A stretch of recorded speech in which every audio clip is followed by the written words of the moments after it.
Deus tem planos para cumprir em nossas vidas.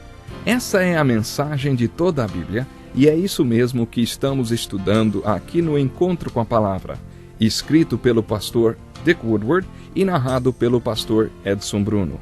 Fique atento a mais um programa que o Ministério Cooperativo Internacional leva a você. Com você agora, pastor Edson Bruno.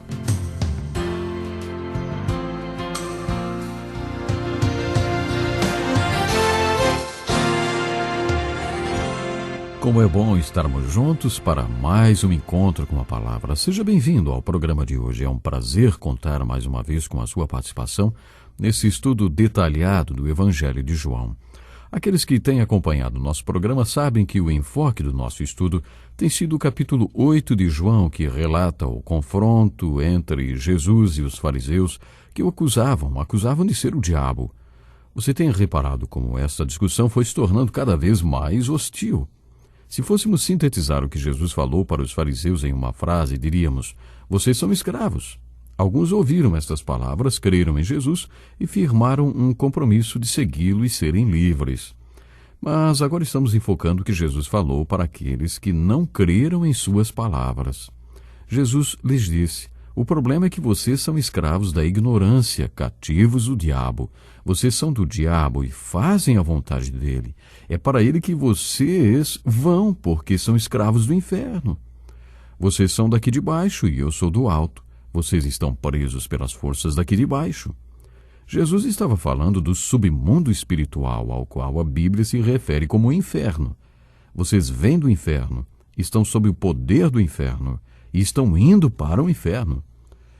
Jesus não mediu palavras e lhes disse que eles vinham do pecado e que eram escravos do pecado.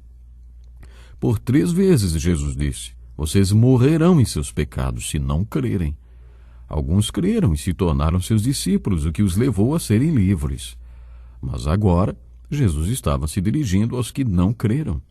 E ele não foi nem um pouco sutil. Pelo contrário, Jesus foi bem direto.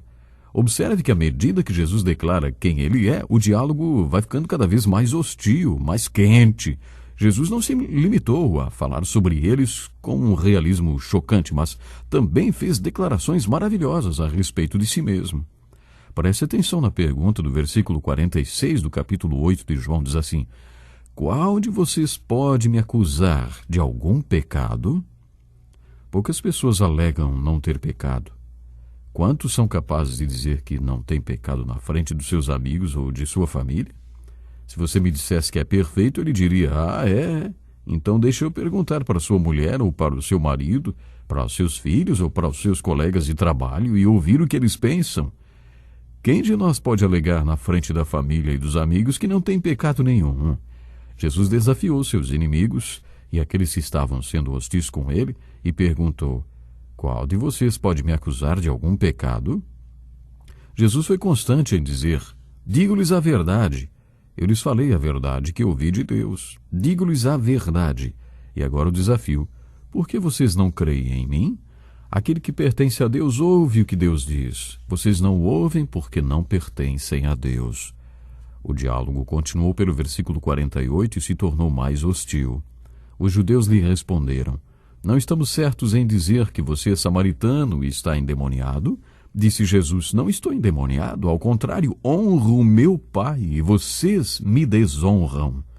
Não estou buscando glória para mim mesmo, mas há quem busque e julgue. Asseguro-lhes que, se alguém obedecer a minha palavra, jamais verá morte. Diante disso, os judeus exclamaram: agora sabemos que você está endemoniado. Abraão morreu, bem como os profetas, mas você diz que se alguém obedecer a sua palavra, nunca experimentará a morte. Você é maior do que o nosso pai Abraão? Ele morreu, bem como os profetas. Quem você pensa que é? Mesmo tendo sido feita pelos seus opositores, esta é uma pergunta muito importante. No decorrer do estudo do Evangelho de João, e principalmente nos capítulos 5 a 8, estamos falando sobre quem Jesus é. E agora nos deparamos com esta pergunta dos seus inimigos: quem você pensa que é? No versículo 54 do capítulo 8, Jesus respondeu: se glorifico a mim mesmo, a minha glória nada significa. Meu Pai, que vocês dizem ser o seu Deus, é quem me glorifica. Vocês não o conhecem, mas eu o conheço. Se eu dissesse que não o conheço, seria mentiroso como vocês, mas eu de fato o conheço e obedeço a sua palavra. Abraão, pai de vocês, regozijou-se porque veria o meu dia. Ele o viu e alegrou-se. E os fariseus não deixaram por menos. Você ainda não tem 50 anos e viu Abraão? Jesus respondeu: Eu lhes afirmo que antes de Abraão nascer, eu sou. Quando Jesus disse isso, eles apanharam pedras para apedrejá-lo. Mas Jesus escondeu-se e saiu do templo. É assim que essa discussão entre Jesus e os líderes religiosos termina, pelo menos por enquanto. É evidente que a hostilidade aumentou a ponto de pegarem pedras para apedrejar Jesus quando ele declarou: Eu lhes afirmo que antes de Abraão nascer, eu sou. Eles ficaram furiosos. C.S. Lewis disse que, depois de ler os capítulos 5, 6, 7 e 8 do Evangelho de João, podemos fazer 3 escolhas. Podemos dizer que Jesus era um mentiroso e lunático, ou podemos adorá-lo como Senhor dos céus e da terra e declarar como Tomé: Senhor meu e Deus meu. Você pode fazer isto ou pode fazer como aqueles fariseus, que pelo menos foram honestos. Você também pode apedrejar Jesus fora da sua vida e esquecer tudo que já ouviu sobre ele até agora. Não sei como alguém pode achar que está certo quando diz Deus. Não, ele não era Deus. Divino, não, nem pensar. Ele foi um grande homem, um grande mestre, e ensinou valores muito importantes. Mas Deus? Francamente, não vejo nenhuma honestidade intelectual nisto.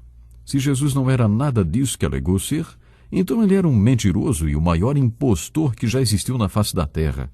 Ou então, se quisermos ser um pouco gentis, podemos dizer que Jesus foi um lunático. Ele estava brincando e, vai ver, não batia bem da bola, como dizem por aí, né?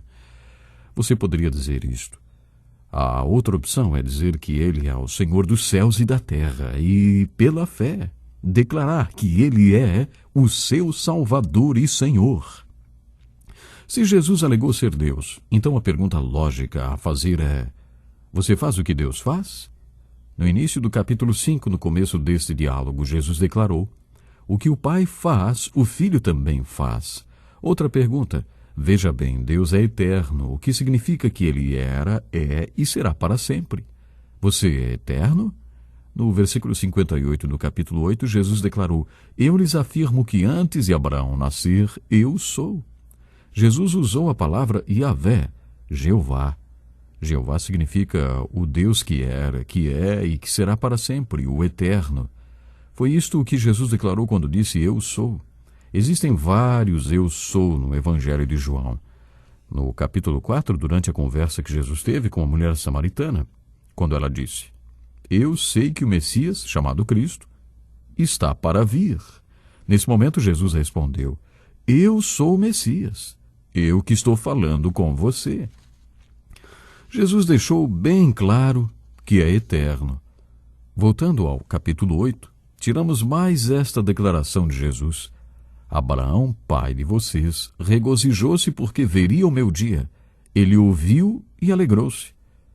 Não é de se espantar que tenham pegado pedras para tirarem Jesus. Os inimigos de Jesus não tinham dúvidas quanto ao que ele estava declarando. Sabe, eu não sei como pessoas que dizem seguir a Jesus podem ler este trecho da Bíblia e achar que ele não é claro ou que Jesus não disse explicitamente que era o Cristo, o Messias ou Deus. Bom, se você crê que os 4 evangelhos foram inspirados por Deus, acho que você tem de concordar que Jesus é Deus. Como diz o credo da igreja, totalmente Deus e totalmente homem. Esta declaração de Jesus, eu sou, levou ao final dessa discussão hostil com os líderes religiosos. Eu espero que você tenha feito anotações do estudo destes 4 capítulos. Se não fez, leia os capítulos 5, 6, 7 e 8 do Evangelho de João novamente e liste todas as declarações que Jesus fez a respeito de si mesmo. Depois de listar todas as declarações, todas as alegações sobre quem ele é, deixe que o Espírito Santo responda a esta pergunta em você: quem é Jesus? Isso, deixe que o Espírito Santo lhe pergunte o que é fé e o que significa crer em Jesus. Com toda certeza você encontra uma resposta completa para esta pergunta no capítulo 8 de João. Crer em Jesus significa permanecer como seu discípulo por quanto tempo ele quiser e esperar que algo aconteça, esperar pelo novo nascimento, esperar pela libertação. O que é vida? Em João, no capítulo 8, vida é liberdade. Vida é poder fazer escolhas. Vida é escolher seguir a Jesus e descobrir a vontade dele para as nossas vidas, para a nossa caminhada. Como já falei, quero mais uma vez lembrar aqui, infelizmente, muitas pessoas não são livres, são escravas de alguma coisa. Alguma coisa as está escravizando. Mas quando você conhece a Jesus, passa a seguir a Jesus com amor, ele vai libertando, ele vai fazendo você livre de verdade. Essa é a promessa de Jesus, e as promessas do Senhor são claras, são muito claras. E Jesus é aquele em que podemos confiar. Ele é o poderoso Filho de Deus que vive eternamente. Sabe, eu sou muito feliz porque Deus nos dá essa oportunidade de estarmos juntos aqui, com o encontro com a palavra, estudando sobre Jesus, respondendo essa incrível pergunta: quem é Jesus? O que é vida? O que é fé? Você sabe que o Senhor Jesus está disposto para fazer grandes obras naquele que confia nele, naquele que dispõe-se a realmente entregar tudo para ele. E eu gostaria que você hoje fizesse isso. Entregue tudo para o Senhor, entregue tudo para o Mestre, e Ele vai ter prazer em cuidar de você, em libertar você. E como temos estudado já, e hoje tocamos mais uma vez no nome daquela pessoa, ou seja, a mulher samaritana, ela tinha muitas feridas na alma, ela não ia buscar água de manhã quando todas as outras mulheres iam, porque elas apontavam para ela. Então, ela ia buscar água na hora do sol mais quente, quando ninguém estava no poço buscando água. E foi naquele dia que ela encontrou Jesus lá. Jesus fez questão de curar as feridas daquela mulher, Jesus fez questão de perdoar aquela mulher. Jesus fez questão de dar a ela a água viva. É isso que Jesus faz. Ele liberta, ele cura de verdade. Eu fico por aqui hoje, até o próximo programa. Que lição importantíssima. Obrigado, pastor Edson Bruno. Prezado ouvinte, coloque em prática o que você ouviu aqui. Sem dúvida, sua vida será grandemente abençoada. Este é um estudo escrito pelo Dr. Dick Woodward, na voz do pastor Edson Bruno. Escreva-nos e solicite o material. Nosso endereço é Encontro com a Palavra, Caixa Postal 2011, CEP 89201-970, Joinville, Santa Catarina. Até o nosso próximo Encontro com a Palavra.